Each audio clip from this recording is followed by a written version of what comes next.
Hello and welcome to another edition of the Osceola's Reeling Them In Recruiting Report. I'm Pat Burnham, and my co-host is Osceola recruiting analyst Charles Fishbein. Our guest today is 2023 running back prospect Michael Mitchell from Middleburg High School in Middleburg, Florida. All right, now I'm happy to be joined by my co-host Charles Fishbein, and then of course our special guest is 2023 running back prospect Michael Mitchell from Middleburg High School in Middleburg, Florida. Michael, as we were talking a little bit before we started taping, you've had a really busy summer, so certainly appreciate you giving us about 20 minutes of your time. Obviously, one of the reasons we wanted to contact you is because we saw you at Seminole Showcase, one of the standout backs at that camp. So wanted, obviously being a Florida State site, want to kind of get caught up with recruiting there. And then just to get to know you a little bit about, as you were talking before we came on air, a little bit about your busy summer. You've been visiting a lot of places, committed to Utah on, I believe, June 30th. We want to talk to you a little bit about that. But Fish, obviously you've been following Michael since at least his junior year, where he ran for 1,400 yards, an impressive 9 yards per carry. And I've got a question for you to answer later, but Fish, go ahead. And you've made some impressive runs on your tape. I want to talk to you about that. But Fish, go ahead.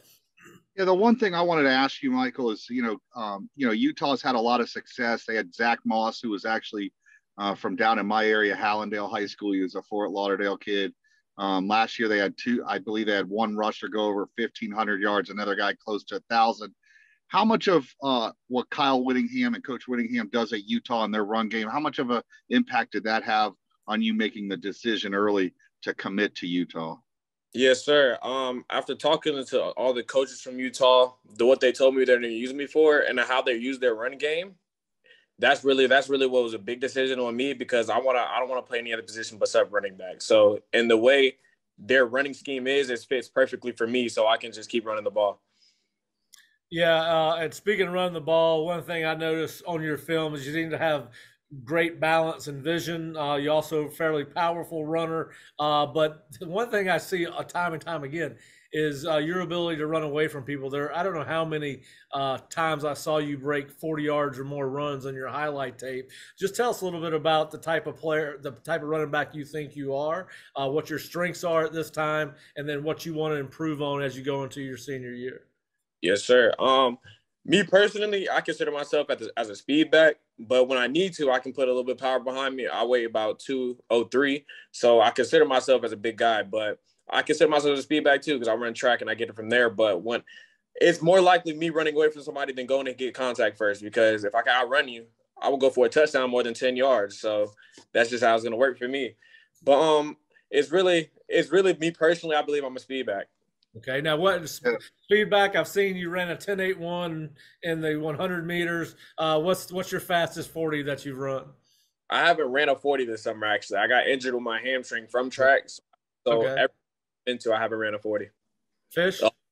Yeah, I mean, it's definitely the one thing you see when you're on film. And a lot of running backs, what I look at is once they get past 30, 40 yards down the field, a lot of guys decelerate. They don't maintain that speed 40, 50, 60 yards down the field. You do a very good job of it. I didn't know you were a track athlete. I thought that I usually ask guys when they fill out my forms whether you've run track or not, but that's you can see now that you do, because when you're on film, you accelerate and you pull away from defenders. What he asked you about your strengths. Do you like to run it between the tackles, or are you one of these guys, you want to run stretch, you want to get to the outside, outrun the defense? What are you preference? Me personally, running in between the tackles is more likely for me, because as soon as I hit the hole, there's no linebackers that's going to catch me. If I can hit the hole and get out of there, it's easier on me. And also I know where my eyes are going to be. It's going to be as soon as I pass the line, it's the end zone, nowhere else. If I have to run stretch, I have to focus on a safety and a linebacker and a corner, if he's blocked or not. So me personally, running behind the tackle would be a lot better for me. All right, now let's get a little bit into what Fish was talking about. You selected are committed to Utah in June, but obviously still enough interest in Florida State to come to Seminole Showcase. Kind of tell us how that went, what your impressions were, but what your expectations were coming into the camp, kind of what you felt after, and then share a little bit about how you thought you did. Yes, sir. So I committed the day I committed. Coach Johnson had texted me and said, "We still want you in Garnet and Gold." I said, "Yes, sir." I mean, Florida State, everyone knows, is my dream school around. So he invited me to I was actually invited to Friday Night Lights, and Coach Johnson called me and invited me to he told me I didn't have to work out at all. So I was like, "You just want me to chill down there in Tallahassee?" He was like, "Yes, sir." I was like, "What do you want me to work on?" The one thing he told me he wanted me to work on, because he said my foot, everything's perfect. He said tracking the ball in the air, because he wants me to catch the ball also. I was like, "Yes, sir." So by the time I got there, I watched everyone do their drills, but when it was time to do one-on-ones, that's when I actually took the coaching from Coach Johnson, and he was telling me what to do, and I just tried to execute it. And me coming back down to Tallahassee was like, once again, it was a dream come true. Now, you also went to Friday Night Lights. You mentioned that,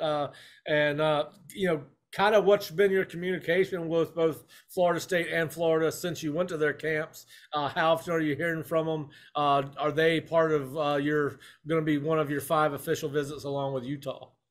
I'm planning on that. I most definitely am trying to plan a official to Florida State. After the Saturday showcase, I was told I was going to get an offer, but the one thing that has backed that down was me personally with my grades, and I'm on top of that. So by the time I get my grades right, which will be in about, I say, a couple of days, because I've been talking to the coaches, I'll be taking the official to Florida State. Florida, otherwise, I'm not that interested. It would either be, for me personally, it would either be Utah or Florida State. Okay. Now, you mentioned Florida State being your dream school. So obviously you followed Florida State for a while. Who is your favorite former Florida State player? My best, the couple years of Florida State's been off. So the main person I watched when I was diehard Florida State was Dalvin Cook. That's actually when I started playing running back, because when I went into high school my freshman year, I was a quarterback. I was just, every time we throw the ball, I would actually run it and tuck it. So that was like, coach moved me to running back, and I love watching Dalvin Cook. So he was actually one of the motivations for me to go to Florida State. He's a good one. Now let me ask you this: is there a current NFL running back or college running back that you think your game resembles, or who do you want it to resemble? Right now, people are telling me I run like Nick Chubb. I was like, how is that possible? It was like the amount of speed he has and muscle he has. It's amazing. Yeah, Fish. If Florida State does offer, they pull the trigger on an offer. Will the timeline move up? Do you feel like it's going to put pressure on you to commit to Florida State, or is that something? Or are you going to still keep an open mind? Because Utah has already offered you committed to them, or is it still going to be an open competition between the two schools? Yes, sir. It will. Like I said, if I get the offer, I'm still going to take my official to Utah first before I do anything. Utah's my first. If Florida State comes by, it's whatever they have on the plate for me and whatever best for me. But right now, it's Utah all the way. All right. One of the things that Coach Norvell talks about a lot is fit, not only in his offense, but obviously in his program. What do you like about Florida State that you think you're a good fit for them, and why they're a good fit for you?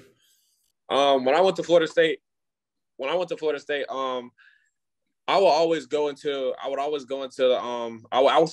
hang out with the players that I know. They just got a player. What's his name? He's a cornerback. He lives right across the street from me, but he went down to Florida State. It's the amount of people and how they take care of you.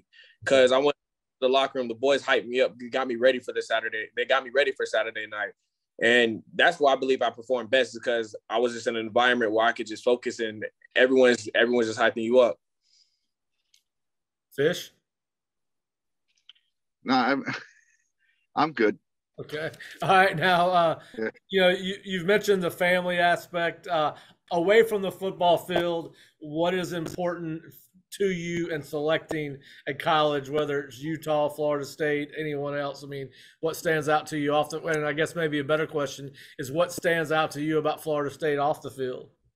Off the field, it's really the culture around there. And I already have a great connection with the staff there. So my biggest problem would be grades wise. So I want to make sure I have a village that will help me also off the field so I can be the best off and on the field. But most importantly, academics. All right. Now, what we'd like to do is, everyone can pull up your film and see that you're an outstanding football player. This kind of gives people, particularly in the new world of NIL, with the helmet off and all of that, what are some of your interests outside of football? What do you do with your free time? What are your hobbies, or what are probably some things people wouldn't know about Michael Mitchell? Because they only, sometimes we get stuck in looking at everybody as a football player. Yes, sir. Off the field, if I'm not working out anything off the field, I'll more likely be in my room. I have a whole gaming system set up. So at the end of the day, I'm a gamer. I like to stream. I have a couple followers, but I like to stream, and I was planning on building that by the time I get to college too. Now, are you on Twitch or something, an app like that? Yes, sir. I have a Twitch and a YouTube. All right. I just got I spent the spring working for Fan Control Football, which is an indoor football league. Johnny Manziel and Terrell Owens were in our league. And long story short, I'd never heard of Twitch, but our games were broadcast on Twitch. And then I realized Twitch is its own little world. I mean, there are a lot of things that go on in there, including people gaming against each other, people watching gaming. Okay. Give me, who's your favorite NFL team? Jacksonville Jaguars, home. Okay, so you probably don't have a stereo, but you probably don't even have an iPod. But if we turn on music right now, what would in your house? What would be playing? It'll most definitely be some Kodak Black. That's just that's the artist that my mom, it's my whole family listen to. All right, favorite actor or actress? Will Smith and Chris Tucker. Okay, those are two good ones. Okay, and what are your aspirations outside of football after college? After college, I want to go into college for physical therapy. So I want to be able to help people on and off the field. I want to be able to help people get to the level that I'm on. More likely, I'll be in the NFL, and I still want to be able to help people out trying to get there. All right, now just loop back to football real quick. Waiting for that Florida State offer, hoping it comes. Still going to visit Utah and Florida State. Do you anticipate signing in the early signing period, or wait till the more traditional date and first Wednesday in February? I'm gonna wait till the first Wednesday in February so I can get the hat strategy down.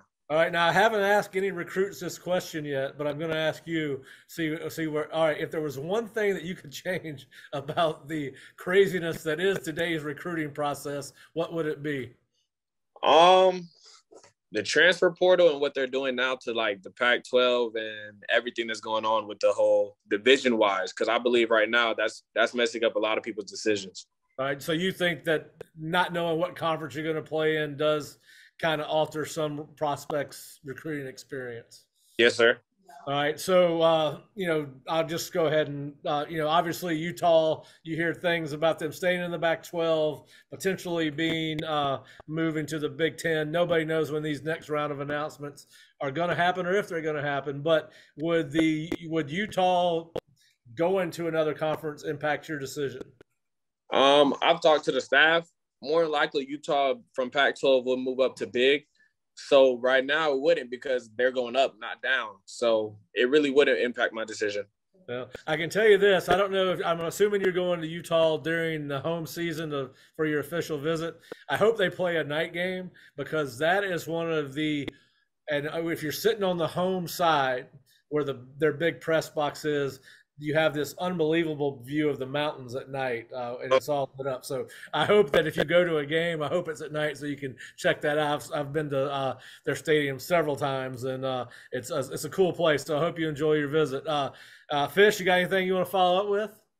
No, I'm listening to everything he says. It seems like this is going to be one that goes all the way to the end. One of the decisions that you'll make is, these schools have, of course, you're going to have competition and everything. are you one that is looking to go to one of these schools and start right away, or are you willing to sit, learn what's going on, take your time, and then eventually get on the field? Are you okay, maybe taking a red shirt or possibly not playing a whole lot your first year? My first year, I was expecting to go in there and work my butt off. I wanna start as a freshman, and not start, but at least play as a freshman and share the ball. Knowing the fact how hard I can work, and the running back group they have now is a little down, I believe I can go in there and I can make a huge impact as a freshman. Now, is that at Utah and Florida State, or one or the other? Really both. Okay. All right.